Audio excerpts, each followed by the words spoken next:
Hi, I'm here with Debbie Rochon, the first cover we ever had for Cult Goddess Magazine, and now we're bringing her to you for Cult Goddess Magazine TV, kind of like more like a picture radio show. But hi, Debbie, how you doing? I'm doing great. I love picture radio because all the pictures can be really good. That's right. It's the wave of the Hopefully. future. It's the wave of the future. We have a lot more control over it, and doing it this way over like a phone thing, I didn't think that webcams were really good for this. Yeah, I'm not a huge fan of them. I mean, they're cool and they're immediate, and there's definitely a use for them. But I still like low res but high quality stuff. So I'm a big fan of the picture radio. The Yes. old picture radio. Picture radio. It's gonna be our new thing. Yeah. And all right, so just recently, I got to see you. Well, I say recently, it's recent for us.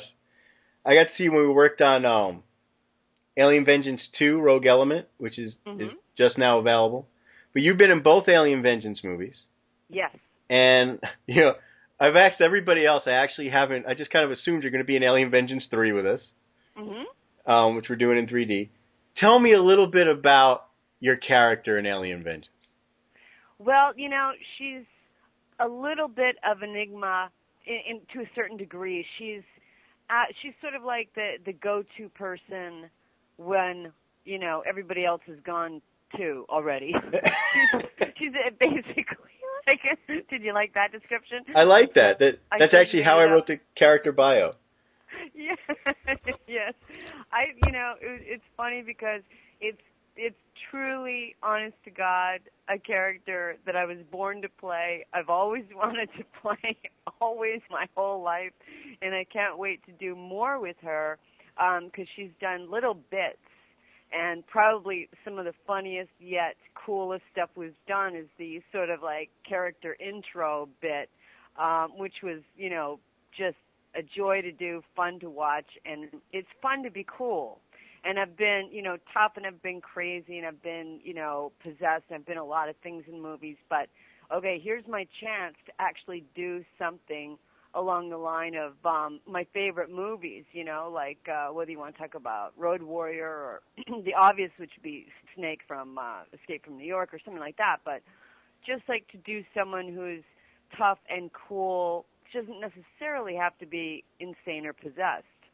Right. And so as much as I love doing those other characters as well, this is actually the first time I've just, been able to try to do something cool and capture that, having grown up not being, cool, more of a strange nerd, even though I was also a street kid. But this is actually something that's super fun for me, and I'm completely jazzed about doing, for real. Well, that's great. Yeah, I to get your character so cool, I basically just wrote her, how I would play it. And you know what? I'm playing it how I think of you. Yeah, because I'm just that cool. I know. I just think, what would Jason do? And that's what I'm going to do. And that's all I do is how would he walk? How would he, do the whole thing? That's all I do. And I love the fact that and I know, the audience also knows, the more a character like this has action and with the least amount of lines, the cooler they are. So that when a line finally comes, it's got like a little bit of punch to it as opposed to a character that talks all the way through the movie. So I think that there's a lot of cool in limited amount of lines. Like, you look at the spaghetti westerns or any of these movies where just uber cool characters, Death Wish, whatever type of movie you like. And the coolness just comes from a lot of quietness, strangely. Yeah. Sort of like an anti-hero. They're very quiet. Anti-heroes are very quiet people. They don't run off at the mouth or anything like that. So I like it for that, too, because it's just about body expression and inner dialogue, and that's the most fun to do as an actor.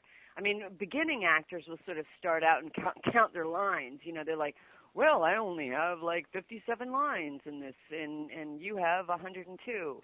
And it's so not about that. It's about, you could have no line in a movie and be the most memorable character. I remember when Brazil came out, and Robert De Niro had just a couple-minute cameo, but that's what everybody was talking about for the most part. I remember Clint Eastwood used to go through scripts and make sure he didn't have more than a certain number of lines. Yeah, I think that's why. I mean, I don't know. Maybe he didn't like doing them, but I would bet you that he knew that there's way more to be said, and for the audience to read into the character, the less you're saying, because then they could put on you what you're thinking. It's more interactive, I think, as opposed to just like blurting everything out, and that you're just sort of like talking at the audience at a certain point.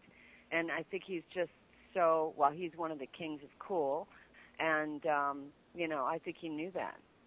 Oh, absolutely. But yes, I'm looking forward to giving you as Onyx a lot more to do. Yes, I can't wait. I'm pretty excited.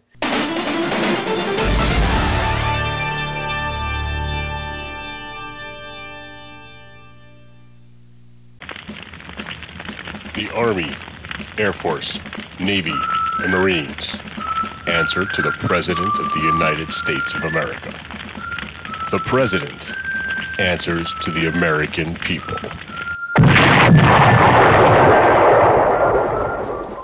Colonel Onyx answers to no one.